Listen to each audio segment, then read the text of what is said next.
All right. First things first, I want to share a few words for my brother Ethan.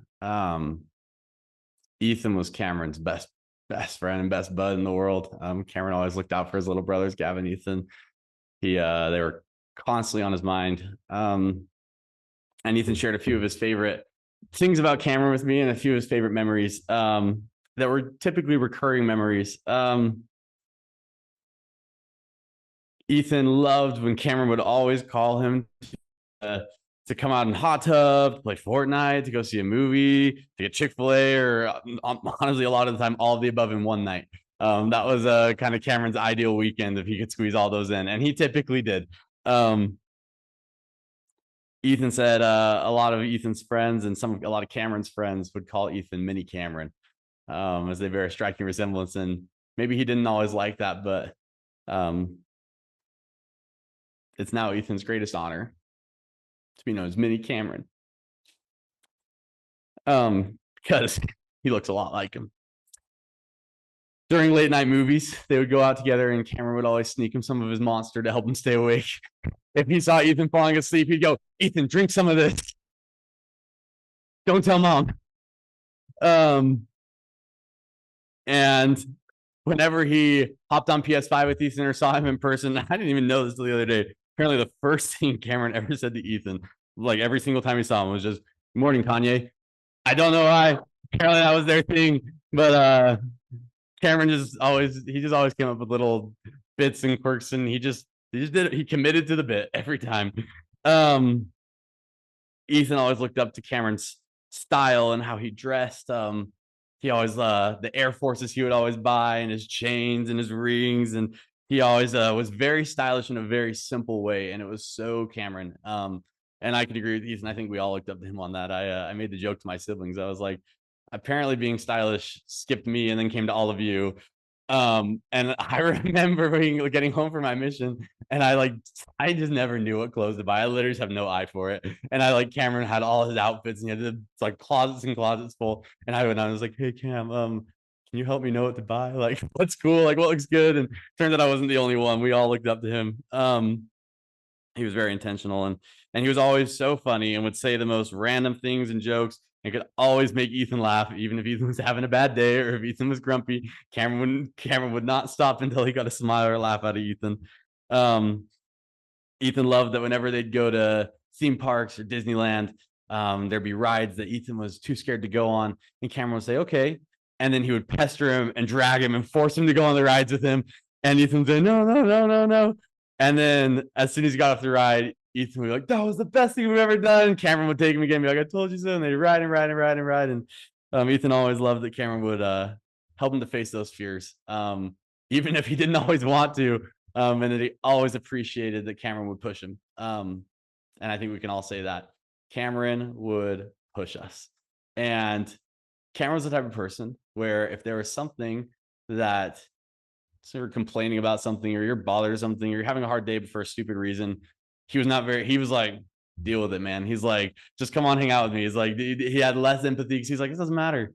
But then the second there was something that was like, he could tell it was like actually serious, he knew when to be there. He knew when to step up, and he always did. He never missed an opportunity.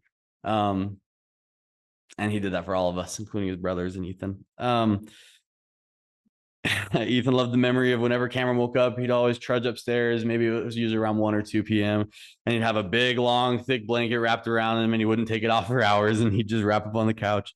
He always had new creative things that he'd invented that he wanted to show the little boys, like ordering a mac and cheese and putting it on your sandwich at Chick-fil-A, or the Nutella paninis. And he was always just coming up with whatever sounded good in his head. But he didn't just want to have that. He wanted to share it with everyone he knew, and especially his little brothers, because he was like, "I'm going to convert you to this, and you're going to do this too." And like Gavin said in his, a lot of the time, they have no other memory of doing it Cameron's way for the rest of their life. He showed them whether it was a drink at Fizz or a sandwich that you get. He showed Ethan his favorite drink, the Yowza, years and years and years ago, and to this day, that's the drink that Ethan gets every time. The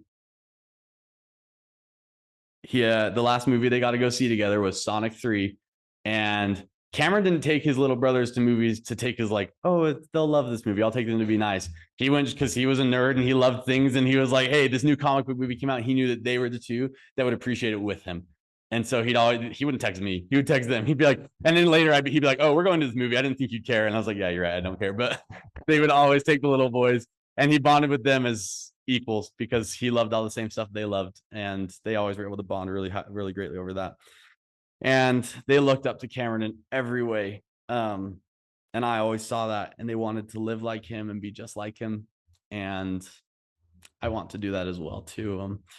So those are some of Ethan's memories, and I share a lot of those with him. He was a special kid. Now, Cameron, I was supposed to have decades to write this talk, to compile memories. And I'm the person where when I have a good memory, when I think of something that I want somewhere down the line, I write it down in my notes. And I would have done that for the next however many years. And it would have been a race to see which one of us had to give our talk. And he already gave his best man speech at my wedding, and it was the greatest gift I could have ever had. He was the best man I could have. So I guess I owe him this one, but he needs to be a little forgiving because I was supposed to have more time, so it might be messy. But I know he's going to judge me. And every time I say something stupid or try to be sentimental, he's just going to roll his eyes and tell me to shut up. He's going to be like, no one wants to hear that.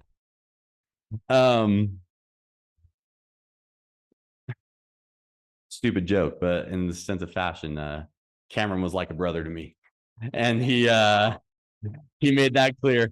I've had the privilege to know Cameron his entire life, and I was young enough that honestly I've known him mine. I don't have any memories without Cameron. We grew up together, and I think the coolest part of our life, and sometimes the hardest part, is we kind of grew up through the same phases, just a step behind each other. And so it never felt as much like a little brother as someone who was literally just like right behind me in my footsteps. I'd go through my super awkward puberty stage, and then 3 years later he was doing the same thing. But I remember the day when we both kind of finally emerged and he graduated high school, and like that, he wasn't a little brother anymore. He was just a brother. And he always saw me as he was my best friend and my peer, and I'd call him multiple times a week, and I'd always just ask him what he was up to and what he was doing. And just this last week, I called him and I was like, hey, what are you doing tonight? He's like, oh, I'm just going to get dinner. I was like, oh, let me guess, Chick-fil-A. And he was like, yep. He's never go anywhere else. I was like, dude, how do you not get sick of that? Because he worked there for years. He's had so like more Chick-fil-A than anyone in this room, guaranteed. And I was like, I don't get it. Like, I was like, I would be so sick of it. He's like, I don't know, man. He's like, the best is the best. He's like, this is what it is. And I think that was a lot about Cameron. That was just this last week, but he loved what he loved, and he held on to it, and he didn't need anything else. He knew what made him happy. For about the first 12 years of my life, we lived about 5 feet away from each other, which sometimes was a little too close for comfort.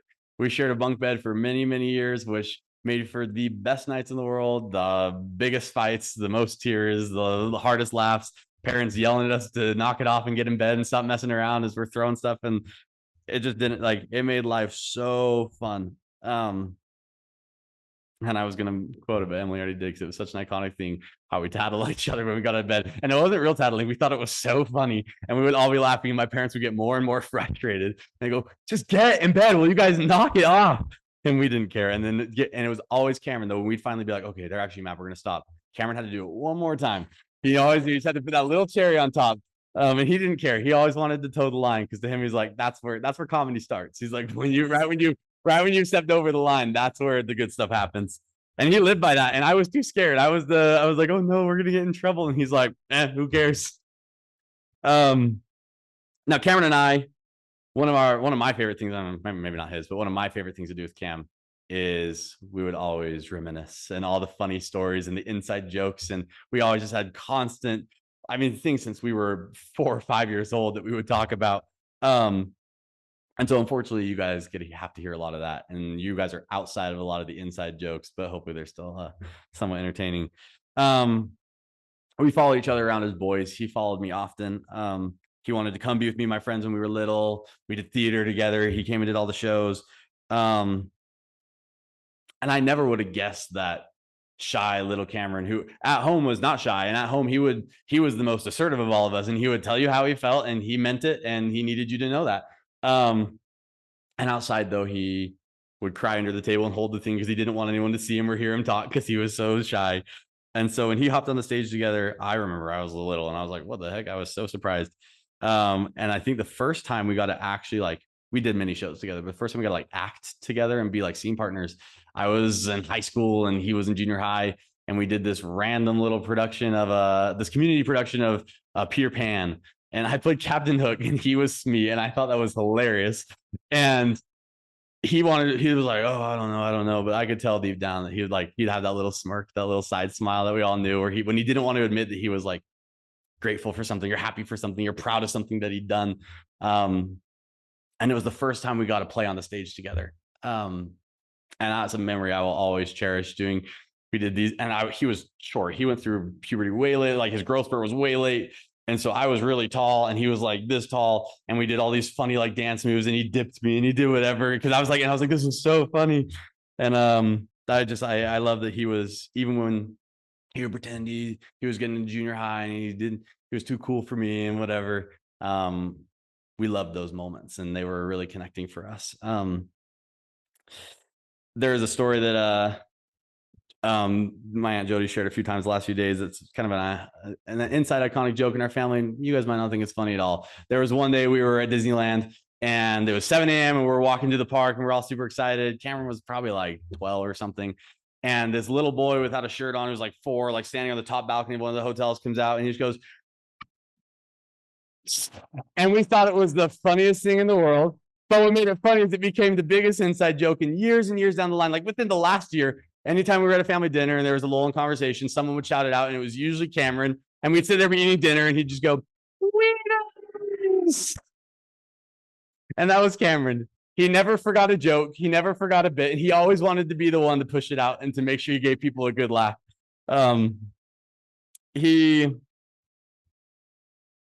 Cameron would always tease and roast, and he could do it better than anyone else. And all of his friends will tell you that, but he only did it if he loved you.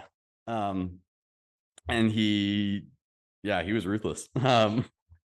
But he would match that with all the more love. Like I said earlier, once you needed something, he's the first one there.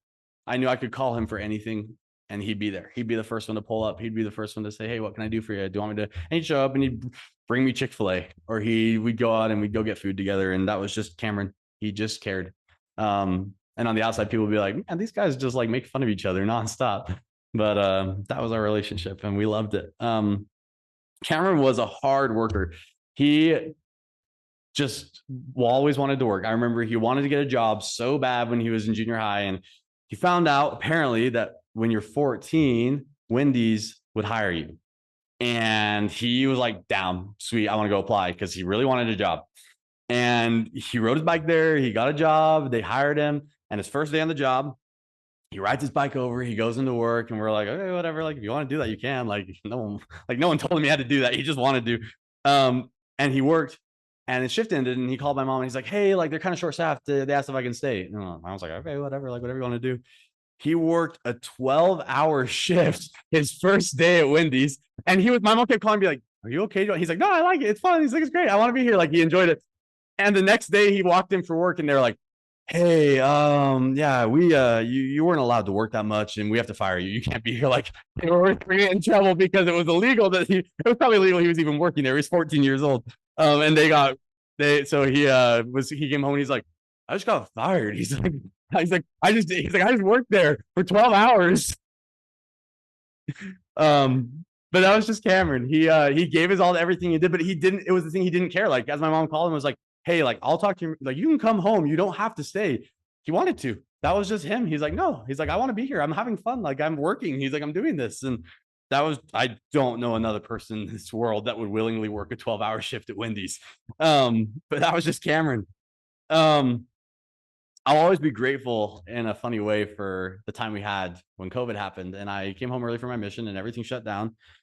And that was kind of that bonding moment as like adults, right? Where we kind of hit this leveled out back again. And then he was no longer a little brother, but we could talk about things. We understood each other in different ways. He'd been going through high school. And anyways, the best memories I'll have was every day he'd get off work and Chick-fil-A would do these deals for the families during COVID to for employees. And so every single day without fail, he'd call me at lunchtime. He'd say, hey, I just got off work. What do you want? Give me the same meal every time. He'd come home, spicy sandwich, no pickles, extra pepper jack cheese. That was his thing. He just always got it.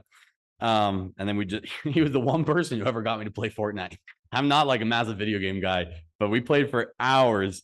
We watched movies, we watched TV, and he was just the best brother I could have asked for. And like, I didn't want it to end. Even in that time, I knew that I was living in like my prime life, like just time with my brother. And to this day, I've told people that so many times of like, that was the best time of my life. Like, I know it was horrible for so many people, and it's funny to say that, but having that just time with Cameron was amazing. He would always carry on bits with me, and I'm gonna have to figure out now how to convince my siblings to continue, because whenever we'd get in kind of fake arguments with our mom about things that we disagreed on or misremembered, he was always with me. He's like, no, Mom, this is how it was. And specifically about our old house.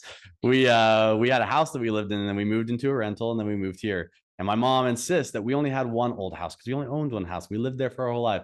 And me and Cameron would always call it our old house. And that was a little fight we've always had with my mom for years and years and years. And every time I'd start it, it didn't matter where he was in the house. He'd run down and he'd be like, Mom, it's the old house. We have it.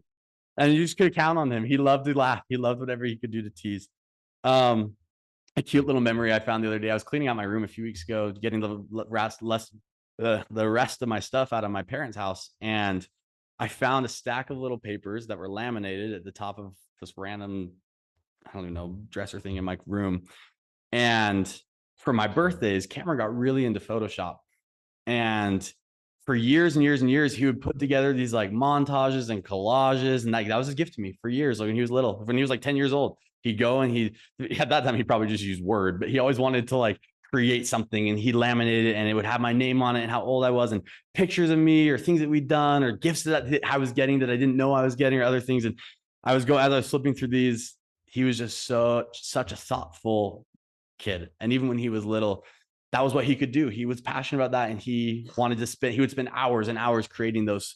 And I saved them all, and I didn't even realize I'd had them. I'd forgotten about them. And again, it just shows the type of person he was. And Cameron was, funny enough, the tech guy in the family. I'm studying information systems, and I do coding and stuff, and I don't even know a lot of that stuff. And he would be the one I would call when I had a problem with my phone or my TV or my computer, or even if I didn't, he'd call me and say, hey, I just did this to mine. You should do this to yours. It will fix this thing. You should do this thing. And he was always walking us through everything, and he took control of everything. Because he just was so intuitive and so creative and clever.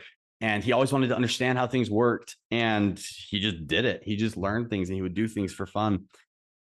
He had a lot of interest in hobbies that sometimes would clash. I remember in high school, every Thursday night, I'd always want to go watch the Jazz play. But every Thursday night was when the new episode of Flash came out. And it was a battle every single week about who got the TV, because they were on, and he would not miss a week. That was like the one thing in his life that he liked, the one TV show he always stayed up to date on. And he'd be like, no, he's like, at 7 o'clock on Thursdays, the TV is mine. No one else gets it until the show's over. And as frustrating as it was as a kid, I'd give him the TV any Thursday he wanted. And most of you know Cameron's association with music is theater and performing, but Cameron was just musical. He loved music. He always knew the new artists. He always had different playlists that he was creating. And he was like, that was always kind of me growing up. I was always like, oh, I have all this music and I loved it. And then he took it and like even further. And I remember I was always asking him for recommendations. And it was like Gavin said, he didn't just listen to music. He knew it. He understood it. He knew all the stuff about the artists, why they did what they did, the motifs behind it, the reason it was impactful to him. Like he'd skip back and pause songs and be like, this like chord progression, this thing here, this is what touched me. This is like what's amazing. And he was so passionate. And I think that side of him only like friends who hung out with him maybe saw. But I think that's a really important part of Cameron, because he was just music through and through. It didn't matter what it was. And similar with film, I remember I always loved movies in high school, and I had friends that got me into movies. And in the last few years, Cameron became movie guy. You knew that he was always going to movies. In the last year, I didn't even count, but I know he went to over 50 movies in the movie theater, and he watched even more than that because he just loved them. He loved the stories that they could tell. And I think there's the connection to theater in that of it's about storytelling, and it's about the characters, and it's about what it means to him and what he could feel from that and what he could resonate with in that. And he always wanted to share it. I mean, just a week and a half ago, 2 weeks ago, we went to a movie together, and he called me and he would always be like, hey, do you and Jenny want to come?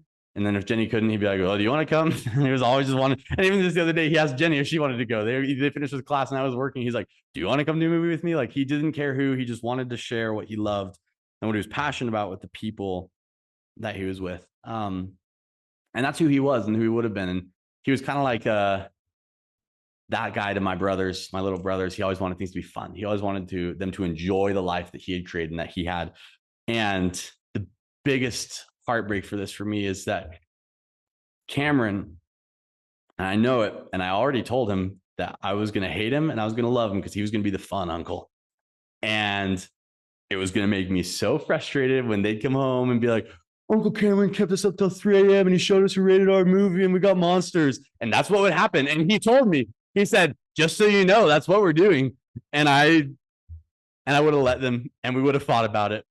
And Cameron was the fun guy. When we would tell him stories, we saw this trend going around of these parents who would get like a cousin or uncle to come in dressed as the Grinch and steal all the kids' presents and it would traumatize the kids. And Cameron saw these and he's like, me. He's like, I'm going to do that to your kids, whether you want me to or not. And he sent for weeks. He sent me video after video after video. And he's like, I can't. He's like, I'm doing this. I'm doing this. And that was just Cameron's personality. He just wanted to have fun. And Cameron was stubborn. He wanted to do what he wanted to do and when he wanted to do it. And he knew how to get things done. In a lot of ways, it served him because he got opportunities that he wanted to have because of it. He did all the things he wanted to do because of it. I remember a day when I was probably 14 or something, and Cameron loved my grandma's house. Grandma and grandpa was his safe place. And he had more sleepovers there than any of us. Even once the cousins had kind of stopped having sleepovers, he'd still go over every weekend and he'd say, hey, Grandma, can I come spend the night? And he just liked to be there. And he had the chance this last year to actually live with them for a little bit. And I know that he chose them because it was his safe space. It always has been. He loved grandma and grandpa. But once when he was 12, we got in a fight. Well, not we. He got in a fight with my parents. And I'm sure it was about he wanted to go to grandma's for the weekend. And he's like, I want to go spend the night. And they're like, Cameron, your homework's not done. You didn't do these, whatever it was. There was something that he just hadn't done. He wouldn't do. He was like, no, I'm not doing that. I'm going to grandma's. And they were like, if you just do this, you can go. But he was like, no, I'm not doing it. And then that stubbornness came out. And they're like, okay, then you're not going. And like, that's just what it is. And about 30, 45 minutes later, we're like, hey, it's Cameron. We haven't seen Cameron. And we start to kind of panic a little bit. And we look and his bike's gone. And we live down in Highland. And my grandma lives right up in the mountains of Cedar Hills. Like the entire way there is straight uphill. And we don't know where he's going. But we start driving around. We call our aunt. We call grandma. We're all driving around looking for him because he's like 11 or 12. And we have no idea where. And Cameron doesn't ride his bike. Cameron did not go outside and ride his bike. And so we were like, okay, we know something's wrong. And so we're trying to find him. And after about 20 minutes of looking, we get a call from my grandma that Cameron had huffed up to her house on his bike. And he had ridden all the way there at full steam. He didn't stop. He was dripping sweat. And he just walked in. He's like, hey. And they're like, Cameron, what are you doing here? He's like, I just wanted to come spend the night. So they call my mom and we go up there and he's sad. And my parents they weren't mad at him. They were like, Cameron, you can't do that. We're so glad you're safe. And he's crying. And then he goes, okay, so can I stay? My parents go, no, you can't stay. That's not how this works. And so he's stopping and they take a moment. I'm pretty sure he somehow convinced my mom to stop and get him a chocolate milk. And they went home. But he just loved the places he wanted to be. And he would do anything to get to be there. One of the greatest things that I'm the most lucky for in my life is that our friend groups crossed a lot, especially in these last few years. He when he was in high school in his senior year, he came and hung out with us a few times. But when he graduated, we lived at this apartment complex together, and I lived in one with 3 of my friends, and I had 3 more friends down below, and he moved in with them. And so me and Cameron essentially lived together and were roommates, and we hung out every night. We were always watching movies, playing games. It didn't matter. And that was back when I would still stay up till 3 or 4 with them pretty often. And my best friends made Cameron their best friend. And he was. And then once I started dating Jenny, or I was going away, or I was busy with school, or I was whatever, he would go with them. And they became closer friends than I was with them. In these last few months, he hung out with my friends more than I hung out with my friends. But it was the greatest blessing I could have had, because I knew at any time I wanted to see him or be with him, all I had to do was call my friends. And if he wasn't answering, I'd be call Zach, and I'd call Luke, or I'd call whoever, and I'd be like, hey, where are you guys? And I'm like, Cameron's with you? And they're like, oh yeah, we're watching a movie, or we're going to get food. And I could always go join them, even if it's just for an hour in between homework. And it made it the easiest way to have just the strongest relationship with my brother. And that was just luck. Like, the things turned out that way, and will be the thing I'm most grateful for for our entire life, because it pulled us together as friends. He was the guy we would send the weirdest memes to and the things that made no sense to anyone else. And I'd try, and my wife would be like, "What is that?" And I'd show her, and she's like, "That's not funny." And I'd be like, "Yeah, it is to us." And that was all it was, and that's all it needed to be. But one more memory that and then I have a few more things that I'll close with. One thing we loved growing up, and I thought about this morning because we were driving and it was so snowy. And of course, this is the first like good snow we've had in ages. Cameron loved to play in the snow, and that was like our thing growing up. Whenever it was snowy, we would all get on our snow clothes and we'd go out there for hours. Like, it wasn't like a little bit. Like, we'd just bundle up. We'd be out there for hours and hours and hours. We'd build these massive forts. We'd have snowball fights, and it'd be like 11 p.m., 10 p.m. It'd be pitch black outside, and my parents would come out and be like, "Are you guys okay? You guys not like freaking dying out here?" But we loved it. And he always wanted to beg my dad to pull him behind the truck or the four-wheeler on his sled. My dad was always like, "Cameron, that's not safe." Like, sometimes the roads weren't even that icy, and he's like, "Pull me behind the truck." But Cameron was the guy that when he got older, he was always like, "Well, I'll pull the truck then. I'll pull behind the truck." If the boys wanted to hop in the back of the truck and he wanted to drive him around, he was like, "I always wanted to do that, so I'm going to take you guys." And he shouldn't have done that. But that was just who he was. He wanted people to live the life that he always wanted to live. And he was the fun brother. And I wrote something. I can't even read what I wrote. Yeah, he was the greatest. And with Cameron, I heard something the other day that said, "How we spend our days is how we spend our lives." And Cameron spent all of his time and energy with friends and family and in theater, which combined friends and family, which I'm sure he was only there because of that. He didn't go home until he had to, because he was about people. We talked about how he didn't really live at his apartment. He would sleep there, and then he'd do what he needed to do. And then it was always, who wants to hang out? Friend's going to hang out. He's coming home to hot tub with the boys. Or even if he was home, he was playing Fortnite with the boy. Like, he was always with someone, because people were what were important to Cameron more than anything in this life. And he knew that. He put all of his time and energy into that. And I can like full-heartedly say, I know he spent his life in the way that he wanted, in the way that he loved, and he was loved. And he wouldn't have done any of those things if he didn't want to, because he was the most stubborn person in the world, and he didn't do things he didn't want to do. So, if he spent time with you, it was because he wanted to, and he spent time with a lot of you. And we made this joke of being known as Cameron's little sister, and Cameron was known as Ryan's little brother, and that bugged the crap out of him. And like Emily, he hated that because he was his own person and he wanted to be. But at the same time, he wanted to be like me. And I sometimes didn't always like that. I remember when I was picking out my bed, he wanted to do all the same stuff that I did. And I was going through mine and being like, "Well, no, I want to be my own person. Like, we don't have to match everything now." Like, because growing up, we always had the same stuff. And obviously I didn't really care, but Cameron always wanted to have the same stuff as me, but he hated being known as my little brother. But I hope he knows how proud, not just I am, but how proud I always was when I was referred to as Cameron's brother. When I did new shows, and I performed a lot less than Cameron, especially after high school.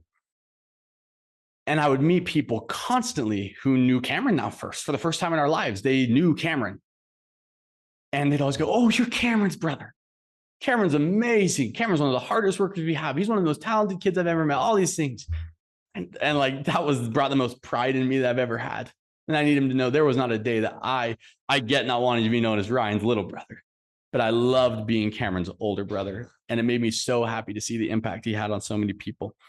When I was on my mission, I would watch clips from his shows on repeat. I don't even know if you knew that. My mom would send me clips of every show they did, my siblings, because that was the worst part of my mission that I was so devastated by. I was like, I can't be there for all these shows. And all my siblings started to get leads in shows and started to get these roles because they were going into high school and they were growing up, and I was devastated. And so my mom, I'd always be like, "Please send me all their stuff." And I would watch them nonstop all throughout the week. I came home, my sister wrote a song, and I came home and I knew all the words because I just loved my siblings' musical ability and their passion, how hard they worked. and how hard they were respected and how hard Cameron was respected for the work he did. All the performing opportunities he finally got this past year that he worked his butt off for. And Cameron was a little overly humble in ways, which sometimes sounds funny because you might not think that when you meet him because he's so quiet and he's kind of, some people read that as like an arrogance, but he's just kind of shy. He doesn't like to talk and open up, but he'd always talk down. Like if you were like, he'd work his butt off and get a part and he was like, oh, well, it was just because like I knew this person or because of whatever, because he never wanted to say like, I worked really hard for this and I deserve this. He had a hard time saying that. And so we would say it for him. We'd be like, dude, no, you got this because you're the best one there. And you got this because you're freaking amazing. And I'm glad that we never stopped saying that to him because I know that he left knowing, hopefully believing that he deserved every opportunity he got in this life because of the work he put in. Nothing was handed to him. There were a lot of things that were really, really hard for him, and he never quit. He put in his all. And it was devastating to me when he'd come home and people wouldn't always understand that because he was so quiet. And people would tell him, you know, Cameron, you need to speak up more. You need to be a little more outgoing, or you need to be more like Ryan. Oh, if anyone ever said that to him, I would get angry even then because I was like, don't tell him that. Because Cameron was better than I'll ever be. And he was a harder worker than I'll ever be. He just did it quietly because he didn't need to be known for it. And he'd just show up and do it. And so everyone always said, any director or cast we'd ever talked to was like, dude, Cameron has always did his job. And he did such a good job at it. And they'd hear him belting in the practice rooms in between before every show and doing whatever because he didn't take anything for granted. He didn't get there and be like, oh, well, now we're in the show, so I'll stop working. He kept being like, I need to make sure I do my best. I need to make sure I give the performance that people deserve to see. And I hope he knows that we see that. And if you didn't see that because you either didn't see him enough or you just didn't know him well enough, I hope you know it now and can listen to everyone else who tells you what a person and fighter he was. He always seemed quiet and mysterious, and unless people knew him, they didn't realize how hard he worked. And I think he kind of liked being quiet and mysterious. I think he liked that people were kind of intimidated by him. And then you talk to him and you'd share something with him or have a hard day, and suddenly he's the biggest teddy bear in the world. But more than that, I can't tell you how many people I've heard where when he'd have a hard time, it was a week or 2 weeks later when he'd text and follow up. And when he'd text and say, hey, I just want to check in and make sure you're doing good. Because he wasn't about just the moment. He kept thinking about you. He had times in his life where growing up, you've got in junior high or high school, or people who like friend groups fall apart or friends are learning themselves. And so people hurt each other. And that's fine. That's how life is. But as Cam would go through situations where he was hurt, there'd be times where we'd be like, hey, Cam, like, it's okay if you like need to kind of like redefine some friend groups and redefine some boundaries to make sure you're taking care of yourself and like being treated how you want to be treated. And he'd be like, yeah, I got that.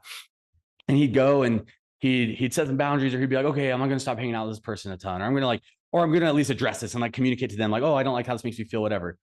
And all of us would be like, because we're all so defensive of him, we'd be like, yeah, you don't have to like talk to them, you know? And of course, within the month, you'd always find out that he'd reach back out to say, oh, well, I needed to see how they were doing. Like, that's the type of person he was. He needed to see how you were doing. And I genuinely believe there's not a thing anyone could do in this life to make him stop loving you once he started. And he might get frustrated, but he's the one you could count on in a month to text you and say, hey, do you want to go to lunch? I want to see that I want to make sure you're okay. I know this was hard for both of us, not just you. Like that was just like, he was so empathetic. Let me see. Sorry. I think sometimes he had an unrealistic standard that he held for himself. And he kept the most realistic standards for everyone else. And I think it's just important that we always see and remember his passion and drive and empathy and loyalty and devotion to those he loved. And that even when he acted cool and like he didn't care, you knew that he was actually the one who cared the most. I think the reason he pretended he didn't so much is because he really did care than most people. And I think in a lot of ways that scared him, because what do you do with that, right? And sometimes people think that's weird and it gets awkward, and he didn't know how people would receive that. But when people let him in and he knew that they were going to accept it, the love flowed endlessly and it didn't stop. And he was always there to, even for me, there weren't many times, but when I needed it, he was the one who'd wrap me in a hug, let me cry to him, and drive me back to my apartment. And we'd talk and we'd go get food. And then he'd check in and he'd walk upstairs and say, hey, I just want to check in and make sure you're doing okay. I never wanted Cameron to do that for me. I was the older brother, right? I'm supposed to do that for him. And I always tried to as well, but he didn't view it as younger brother. I don't have to. Once I was hurting, he said, hey, Ryan, are you okay? and he'd give me advice. And sometimes it was frustrating. And Jenny can speak to this because I do the same thing to her. But he would keep me level at the same time, making sure if I was ranting about something or going off the rails about, I was so frustrated about this, he'd always make sure I made sure to level my perspective at the end and not get too caught up in it. He'd always empathize and he'd love. And at the end, he'd be like, hey, just like, he's like, I can kind of see why they're hurting too, though, or why this happened. There's a quote from Ted Lasso that really resonated with Cameron. And he was in all of his bios, which was be curious, not judgmental. And that was Cameron. I think it resonated with him because he's been that way since the day he was born. He could just understand every perspective and side that was thrown at him, which made it really easy for him to love. Because even people hurt him, he could see why they'd made the choice they made. And he had empathy towards that. And he'd say, hey, I get it. Do you want to go hang out? That was his life mantra. And he knew what everyone else needed because he was so empathetic and he could always understand both sides. And he wanted to make sure people felt validated and safe in everything they shared with him. Okay, I already shared some of this. Sorry, I got to skim down. He wanted to give his love, period. We always talk about unconditional love and people we know in our lives who we feel like give really good unconditional love. I think Cameron might be the only person I've ever met who actually loved unconditionally. And maybe sometimes that was a fault. Maybe sometimes it hurt him too much, but he didn't care. It was worth it. He couldn't imagine living life if it wasn't loving your friends. And if it wasn't loving the people that you loved since day one, even if they made a mistake, even if they hurt him, he didn't care. He was like, I've hurt people. I've made mistakes. Why shouldn't I let them too?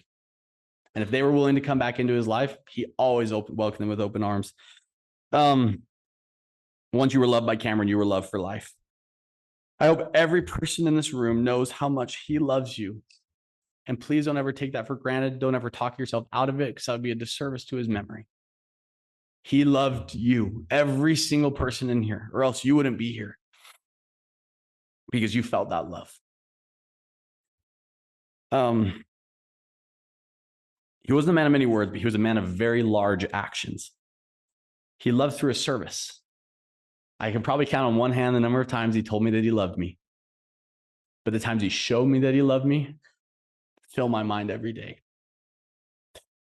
Because he did it often. And most frequently, most of you, I'm sure, would agree, it was through listening ears where he was the best listener and he would just sit and he knew how to just let you feel what you were feeling. Through his text to check in to see if you want to hang out or grab lunch. And through every little service.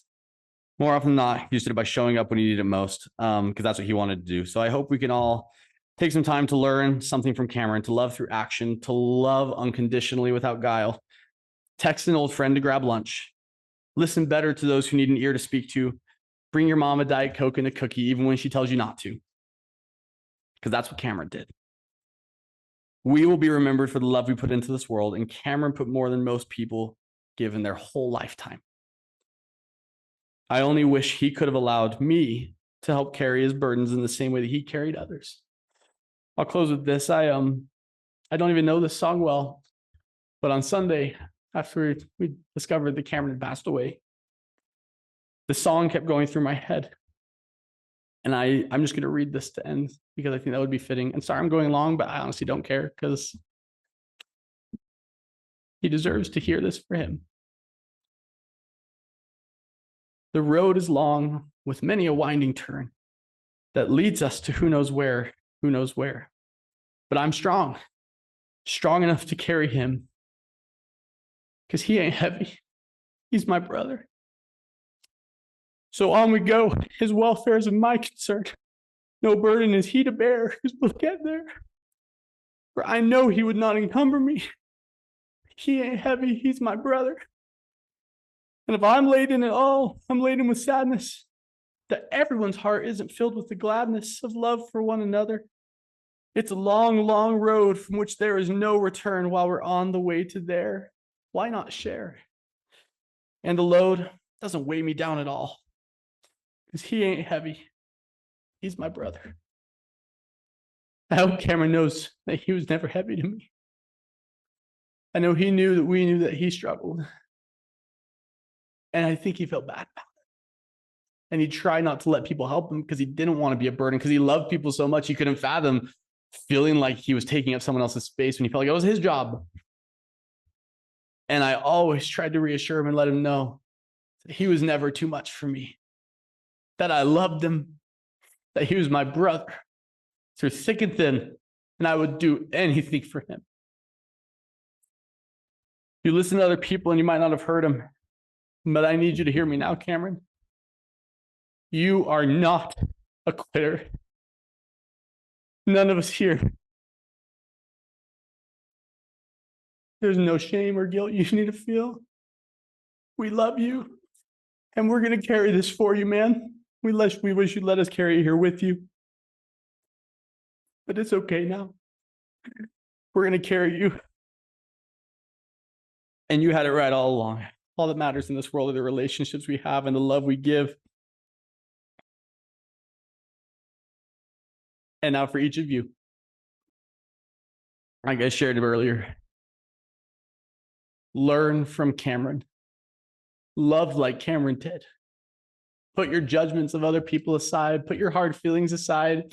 Learn to forgive more freely. Learn to love a little more freely. Show up for those. Think about them. Reach out to them when they don't even know that you're thinking about them. And most importantly, the one thing that I know he regrets. Talk. Be honest with yourself and with those around you. I know what it feels like to have the pride of I can't. I don't want the people to know something's wrong, or I don't want to be a burden. It's not. It's not a burden. I know any of you here could look to any other person in here, whether you know them or not, and you would all lift each other up. Life is scary and it's hard.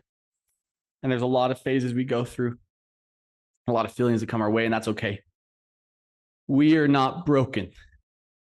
You are not weak. You are safe, and you are loved more than you ever will know. Look at everyone here. Whatever you do, don't do it alone. Honesty will save you. And I know that's what Cameron would tell you too. That's the one thing he would say, don't do that. Every day that follows today, I will love a little bit harder and live a little more presently, doing whatever I can to honor and respect the legacy he left. And I will never shy away from asking for help when it's needed, because heaven knows Cam would have been the first to answer my call. And I know he wishes he'd made the call to one of us that night. I love you, Cameron. You were my best friend. I can't imagine a day without you. But I'm going to keep showing you stupid stuff, and I'm just going to assume you're watching it with me, and you're going to laugh.